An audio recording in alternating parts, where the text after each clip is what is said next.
ఇక ఈ సినిమాలో నటుల పరంగా వస్తే తన గ్లామర్ తోటి ప్రతి ఫ్రేమ్ని అల్లల్లాడించింది మా అమ్మడు కాజోల్.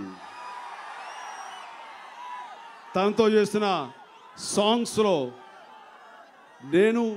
నాతో పాటు పోటీపడి తను కూడా డ్యాన్సులు వేసి శభాష్ అనిపించింది. తన గ్లామర్తో రేపొద్దున మేము అందరినీ ఆకట్టుకుంటుంది అనడంలో ఎలాంటి సందేహం లేదు. ఎవరికి లేని rare record, rare feet Kajol. ఎందుకంటే ఎవరైనా ఒక హీరోయిన్ గతంలో తండ్రితో చేసి కొడుకుతో చేసిన సందర్భాలు ఉన్నాయి,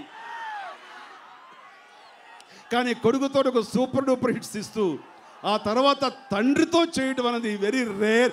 అది కాజోల్ మాత్రమే చేయగలిగింది. ఆ రకంగా కాజోల్ ఉన్నటువంటి రేర్ ఫీట్ ఈ సందర్భంగా నేను మీ అందరి ముందు చెప్పుకోవాలి. రకరకాల కూతలకు వస్తున్నాడు. వాడికి కుయ్యటం తప్ప పని రావట్లా. వాడు కూతలు ఆఫ్ చేసి దర్శకత్వం సక్రమంగా చేసుకొని ఆ బాంబేదో అక్కడే పేల్చుకుంటే వాడికి మంచిది, మాకు మంచిది.